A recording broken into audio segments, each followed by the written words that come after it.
Hello friends, welcome to GK and GS topper YouTube channel में। So friends, आज जो है हम कवर करने वाले हैं एसएससी जीडी 2023-24 का, और ये 25 इम्पोर्टेंट प्रश्न है और ये पाँचवा क्लास है। जी फ्रेंड्स, ये पाँचवा क्लास है। अगर आपने 4 क्लास अभी तक जो है विजिट नहीं किया है तो मैं प्लेलिस्ट बनाकर रखा हुआ हूँ। अगर आपने अभी तक नहीं देखा है तो जाकर आप प्लेलिस्ट चेक कर सकते हैं, वहाँ पर आप लोगों को चारों क्लास जो है मिल जाएंगे। तो चलिए फ्रेंड्स, आज की क्लास हम शुरू करते हैं। एसएससी जीडी 2023-24 का 25 इंपॉर्टेंट प्रश्न है और ये पाँचवा क्लास है। फ्रेंड्स, ये रहा 101 से अपना क्लास शुरू होगा। तो ये रहा पहला प्रश्न है आपके सामने। एंजाइम होते हैं, एंजाइम्स होते हैं, तो क्या होते हैं एंजाइम्स? तो एंजाइम क्या होते हैं? तो ये होते हैं प्रोटीन। क्या होते हैं? प्रोटीन होते हैं। तो ऑप्शन नंबर डी इसका सही जवाब हो जाएगा। ऑप्शन नंबर डी इसका सही जवाब हो जाएगा। अगला प्रश्न है, निम्नलिखित में कौन सी नियुक्ति भारत के राष्ट्रपति के अधिकार में नहीं है? निम्नलिखित में से कौन सी नियुक्ति भारत के राष्ट्रपति के अधिकार में नहीं है? तो कौन सी नियुक्ति जो है ये भारत के राष्ट्रपति के अधिकार में नहीं है? तो ये कौन सी नियुक्ति है? लोकसभा का अध्यक्ष। ये जो है राष्ट्रपति के अधिकार में नहीं है। तो ऑप्शन नंबर डी इसका सही जवाब हो जाएगा। ऑप्शन नंबर डी इसका सही जवाब हो जाएगा। अगला प्रश्न है, किस प्रदेश में पूरे साल वर्षा होती है? किस प्रदेश में पूरे साल वर्षा होती है? तो किस प्रदेश में जो है पूरे साल वर्षा होती है? तो ये होती है कहाँ पर? विषुवतीय में। कहाँ पर? विषुवतीय में। तो ऑप्शन नंबर बी इसका सही जवाब हो जाएगा। ऑप्शन नंबर बी इसका सही जवाब हो जाएगा। सो फ्रेंड्स, कई ऐसे सवाल हैं, प्रश्न हैं जो रिपीट होंगे, आप उनको जो है एकदम कंफर्म करते जाना, क्योंकि जीके जो है एकदम स्ट्रांग होना चाहिए और यहाँ पर रिवीजन भी होते जाएंगे कई प्रश्न हैं। सो फ्रेंड्स, अगला प्रश्न है, ये रहा, निम्नलिखित में से कौन सा दर्द का निवारण करता है? निम्नलिखित में से कौन सा दर्द का निवारण करता है? तो कौन करता है दर्द का निवारण? तो ये करता है कौन? ये करता है एंजाइम्स। कौन करता है? एनाल्जेसिक। तो ऑप्शन नंबर बी इसका सही जवाब हो जाएगा। ऑप्शन नंबर बी इसका सही जवाब हो जाएगा। अगला प्रश्न है, कटरीना नाम दिया गया। कटरीना नाम दिया गया, तो किसको दिया गया कटरीना नाम? तो ये दिया गया किसको? प्रभंजन को। किसको? प्रभंजन को। तो ऑप्शन नंबर डी इसका सही जवाब हो जाएगा। ऑप्शन नंबर डी इसका सही जवाब हो जाएगा। अगला प्रश्न है, मानव शरीर की सबसे बड़ी मिश्रित ग्रंथि है। मानव शरीर की सबसे बड़ी मिश्रित ग्रंथि है। तो कौन सी है मानव शरीर की सबसे बड़ी मिश्रित ग्रंथि? तो ये कौन सी है? यकृत। कौन सी है? यकृत। तो ऑप्शन नंबर डी इसका सही जवाब हो जाएगा। ऑप्शन नंबर डी इसका सही जवाब हो जाएगा। अगला प्रश्न है, किलोवाट घंटा एक यूनिट है। किलोवाट घंटा एक यूनिट है, तो किसका यूनिट है ये? तो ये है किसका? ऊर्जा का। किसका है? ऊर्जा का। तो ऑप्शन नंबर ए इसका सही जवाब हो जाएगा। ऑप्शन नंबर ए इसका सही जवाब हो जाएगा। अगला प्रश्न है, मरकरी है। मरकरी है, तो मरकरी क्या है? तो मरकरी जो है एक द्रव धातु है। क्या है? द्रव धातु है। तो ऑप्शन नंबर डी इसका सही जवाब हो जाएगा। ऑप्शन नंबर डी इसका सही जवाब हो जाएगा। अगला प्रश्न है, पहले अविश्वास प्रस्ताव और दूसरे अविश्वास प्रस्ताव के बीच कितना अंतर होना चाहिए? तो कितना अंतर होना चाहिए दोनों के बीच? तो ये होना चाहिए 6 माह के। कितने के होने चाहिए? 6 माह के। तो ऑप्शन नंबर डी इसका सही जवाब हो जाएगा। ऑप्शन नंबर डी इसका सही जवाब हो जाएगा। अगला प्रश्न है, बॉल पेन किस सिद्धांत पर काम करता है?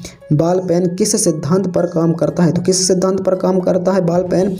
तो ये काम करता है पृष्ठीय तनाव पर। किस पर? पृष्ठीय तनाव पर यह सिद्धांत काम करता है। तो ऑप्शन नंबर डी इसका सही जवाब हो जाएगा। ऑप्शन नंबर डी इसका सही जवाब हो जाएगा।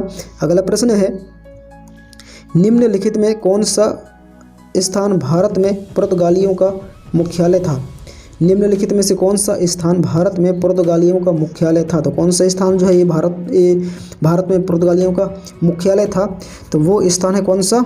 गोवा। कौन सा है? गोवा। तो ऑप्शन नंबर ए इसका सही जवाब हो जाएगा। ऑप्शन नंबर ए इसका सही जवाब हो जाएगा। अगला प्रश्न है, भारतीय संसद में लोक लेखा समिति का अध्यक्ष होता है। भारतीय संसद में लोक लेखा समिति का अध्यक्ष होता है। तो कौन होता है इसका अध्यक्ष? तो ये होता है कौन? विपक्षी दल का नेता कौन होता है? विपक्षी दल का नेता। तो ऑप्शन नंबर ए इसका सही जवाब हो जाएगा। ऑप्शन नंबर ए इसका सही जवाब हो जाएगा। अगला प्रश्न है, इंग्लैंड के हाउस ऑफ कॉमन्स द्वारा भारत के किस गवर्नर जनरल पर महाअभियोग चलाया गया था? तो किस पर महाअभियोग चलाया गया था? तो ये चलाया गया था वारेन हेस्टिंग्स की, किसके ऊपर? वारेन हेस्टिंग्स के ऊपर। तो ऑप्शन नंबर ए इसका सही जवाब हो जाएगा। ऑप्शन नंबर ए इसका सही जवाब हो जाएगा। अगला प्रश्न है, भारत के मुख्य न्यायमूर्ति का नाम है, भारत के मुख्य न्यायमूर्ति का नाम है। तो क्या है भारत के मुख्य न्यायमूर्ति का नाम? तो ये क्या है इसका नाम?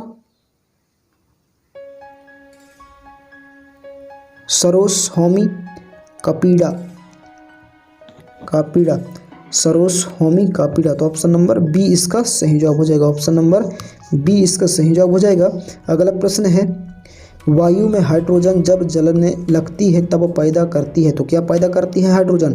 तो ये पैदा करती है क्या? जल। क्या पैदा करती है? जल पैदा करती है। तो ऑप्शन नंबर बी इसका सही जवाब हो जाएगा। अगला प्रश्न है,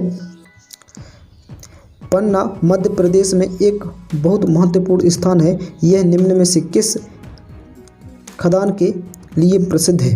तो किस खदान के लिए प्रसिद्ध है पन्ना? तो ये प्रसिद्ध है, किसके लिए प्रसिद्ध है? तो ये है हीरा की खदान के लिए। हीरा की खदान के लिए जो है पन्ना प्रसिद्ध है मध्य प्रदेश में। तो ऑप्शन नंबर बी इसका सही जवाब हो जाएगा। ऑप्शन नंबर बी इसका सही जवाब हो जाएगा। अगला प्रश्न है, निम्नलिखित में से किसको आरबीसी का कब्रिस्तान कहा जाता है? निम्नलिखित में से किसको आरबीसी का कब्रिस्तान कहा जाता है? तो किसको कहा जाता है आरबीसी का कब्रिस्तान? तो ये कहा जाता है प्लाही को। किसको? प्लाही को। तो पिलीहा को। किसको? पिलीहा को। ऑप्शन नंबर बी इसका सही जवाब हो जाएगा। ऑप्शन नंबर बी इसका सही जवाब हो जाएगा। अगला प्रश्न है, भारत के शरीर के साथ संपर्क में स्पिरिट ठंड अनुभूति देती है क्योंकि वह क्या है? क्योंकि वह अत्यंत वाष्पशील है। ऑप्शन नंबर बी इसका सही जवाब हो जाएगा। अगला प्रश्न है, तंबाकू का धुआं स्वास्थ्य के लिए हानिकारक है क्योंकि उसमें होता है। तो क्या होता है उसमें? तंबाकू के धुआं में स्वास्थ्य के लिए हानिकारक होता है। तो उसमें क्या होता है? तो उसमें क्या होता है? तो उसमें होता है निकोटीन। क्या होता है? निकोटीन। तो ऑप्शन नंबर सी इसका सही जवाब हो जाएगा। अगला प्रश्न है, बालपाल तथा लाल अत्यंत प्रमुख नेता थे। बालपाल तथा लाल अत्यंत प्रमुख नेता थे। तो किस पार्टी के नेता थे ये?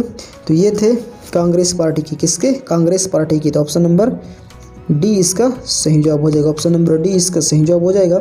अगला प्रश्न है, गुलसुआ मप्स एक वायरस रोग है जो सूजन पैदा करता है।